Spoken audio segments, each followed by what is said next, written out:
आपण बनवणार आहोत राजमा टिक्की चाट। याच्यासाठी मी इथे 200 ग्रॅम राजमा घेतला आहे। हा राजमा मी उकळून घेतला, तर माझ्याकडे 10 शिट्ट्या लागल्यात हे उकळायला। आणि हे बघा, हे असं स्मॅश होईल एवढं झालेलं आहे, शिजलेलं आहे। तर तुम्ही 200 ग्रॅम राजमा घेऊन तो कुकरला लावून त्याच्या शिट्ट्या काढून घ्यायच्या 10। हे मी 100 ग्रॅम पनीर घेतलेलं आहे।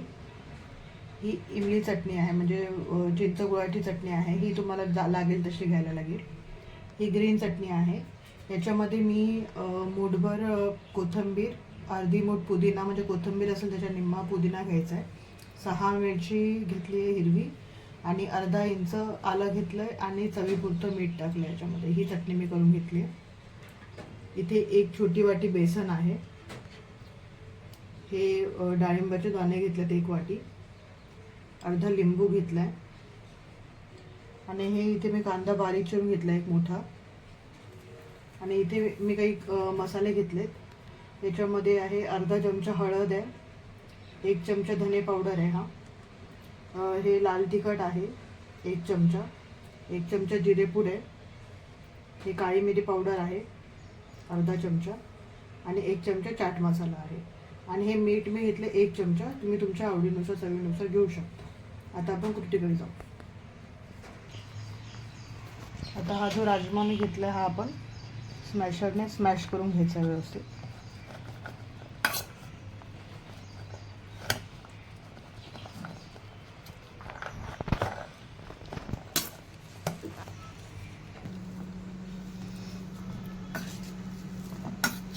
बघा, हे असं स्मॅश झालं पाहिजे। तुम्हाला हवं तर तुम्ही मिक्सरमधून सुद्धा वाटून घेऊ शकता। थोडंसं पाणी घालून तुम्हाला वाटायला लागेल। थोडंसं दरदरीत राहायला पाहिजे, एकदम पण आपल्याला त्याची पेस्ट नाही करायची। तर हे आपलं असं स्मॅश करून रेडी। आता आपण पुढची कृती करू। आता याच्या मध्ये आपण कांदा टाकणार आहोत, तो चिरला आहे बारीक। आणि हे जे पनीर आहे किसून ठेवलेलं आहे ते घालूया।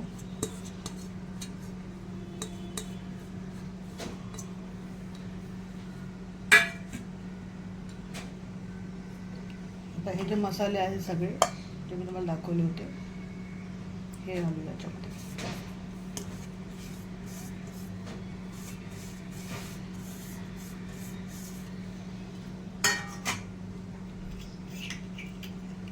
आणि हा जो लिंबू होता अर्धा मी तुम्हाला दाखवला होता, हा पिळूया आपण याच्यामध्ये।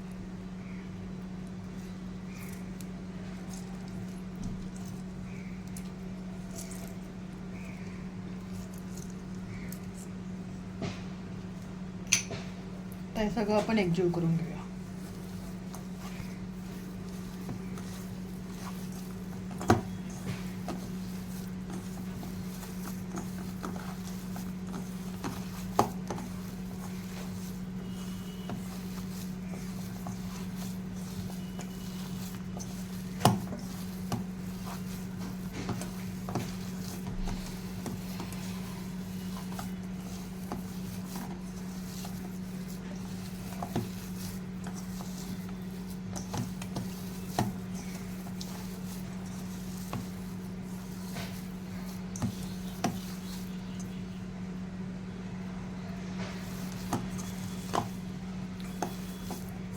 आता हे बघा, आपलं व्यवस्थित एकजीव झालेलं आहे। बाइंडिंग पण बरोबर येते आपली, बघा।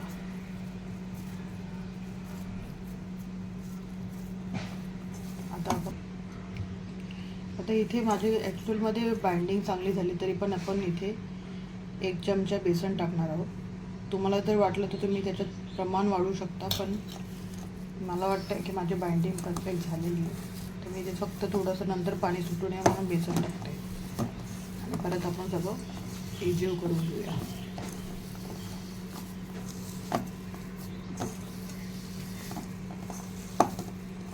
आता आपण हे सगळे शॅलो फ्राय करून घेऊया टिक्की।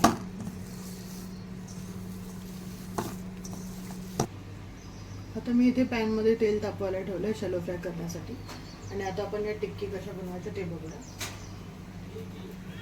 बघा, ही मी एक टिक्की बनवलेली आहे, कशी बनवायची ते पण तुम्हाला दाखवते।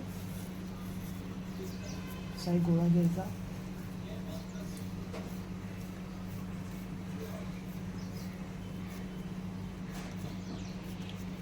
असं व्यवस्थित त्याला राऊंड शेप द्यायचा आहे. आणि एवढे 3 झाले पाहिजे, या हिशोबाने आपल्याला हे सगळे टिक्के बनवायचे आहेत. अजून एक टिक्की तुम्हाला मी बनवून दाखवते.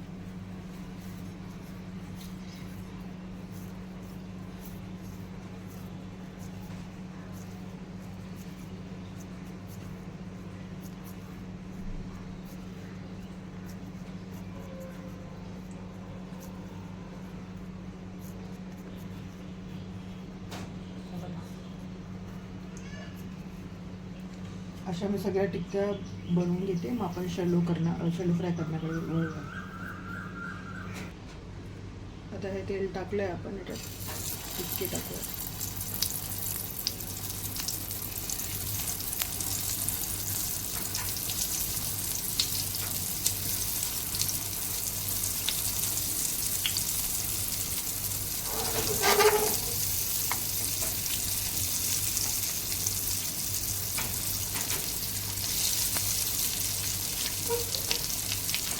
आता आपण एक साईडने शॅलो फ्राय करणार, नंतर कढई करणार आहोत.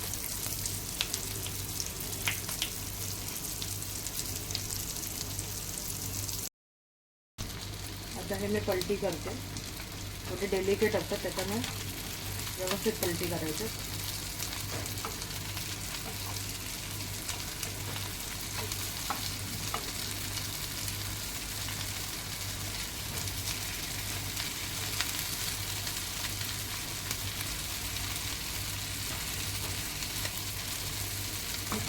दुसऱ्या साईडने फ्राय करून घेते आणि मग काढून तुम्हाला दाखवते.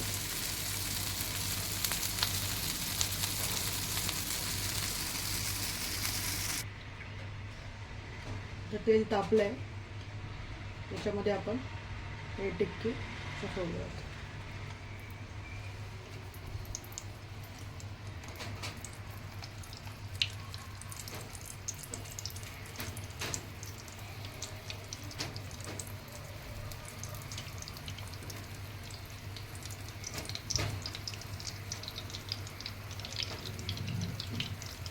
तर एका साईडने आपण शॅलो फ्राय करून घेऊया.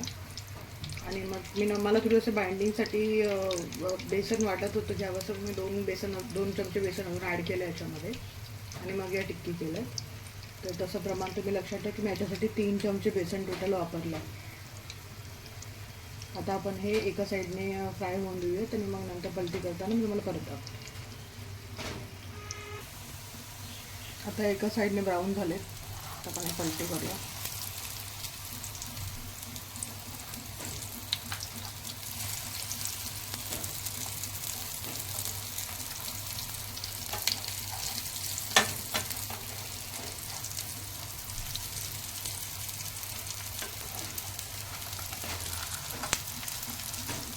तर परत आपण दुसऱ्या साईडने ब्राऊन होऊन. आणि इथे हे जे मी थोडं बेसन कमी पडलं होतं ते असे फ्राय झाले. पण हेही छानच लागणार आहेत आपल्याला, फक्त हे बेसन कमी झाल्यामुळे थोडं बाइंडिंग कमी झालं. आणि हे याच्यामध्ये मी 2 चमचे बेसन ॲड केलेलं, त्याच्यामुळे यांचं बाइंडिंग व्यवस्थित झालं. बाकी काही डिफरन्स नाही आहे दोघांमध्ये, पण टेस्टला दोन्ही छानच लागणार आहेत. आता हे आपण शॅलो फ्राय होऊ देऊयात. आता हे 2 मिनटं झाले, आपण हे काढून घेऊया.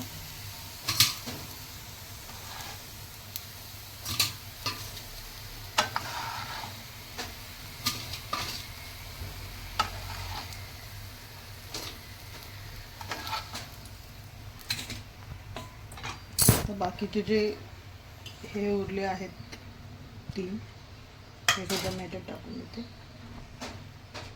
तेल घेऊया.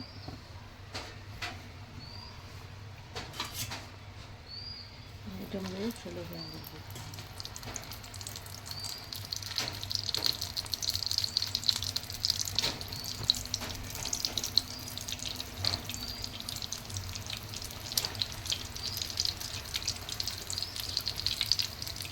एवढ्या प्रमाणामध्ये मी अंदाजाने 12 पॅटीस बनवले आहेत.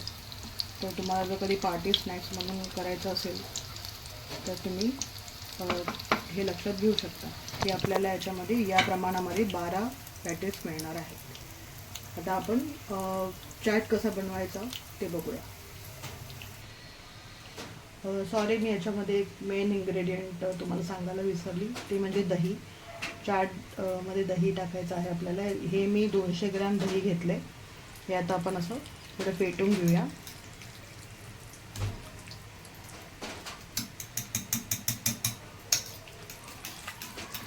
आणि याच्यामध्ये आपल्याला हे थोडंसं पाणी टाकायचं, पाणी ॲड करायचं. हे थोडंसं पातळ होईल.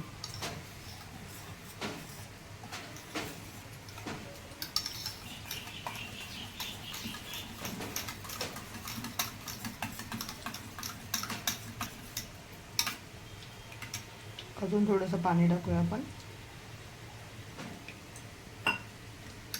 परत एकदा मिक्स करूया.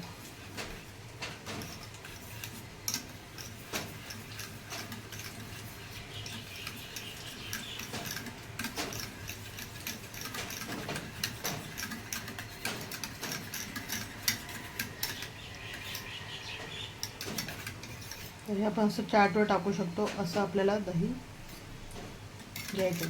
तुम्हाला हवं तर तुम्ही अजून पाणी ॲड करा, पण माझ्या मताने हे परफेक्ट आहे.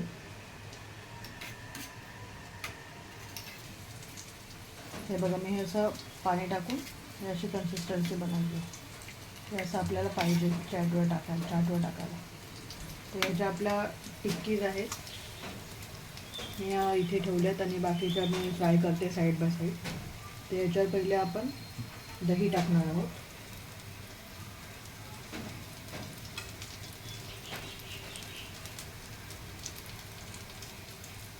तुम्हाला हवं तर तुमच्या आवडीनुसार तुम्ही दही अजून पातळ करू शकता, तुमच्या आवडीनुसार आहे. पण मला हे असंच थोडं घट्ट आवडतं, त्याच्यामुळे मी हे असंच ठेवणार आहे.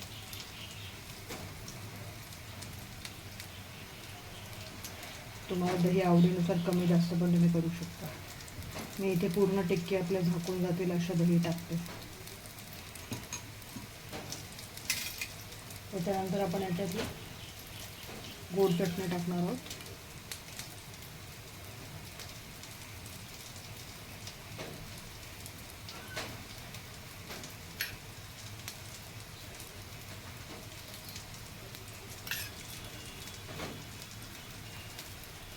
आणि तिखट चटणी जी आहे ती पण टाकणार आहोत.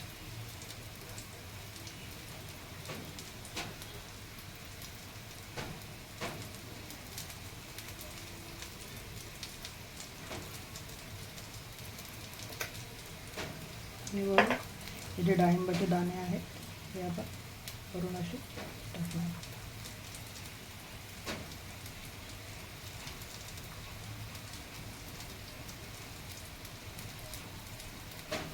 हे झाली तुमची राजमा टिक्की तयार.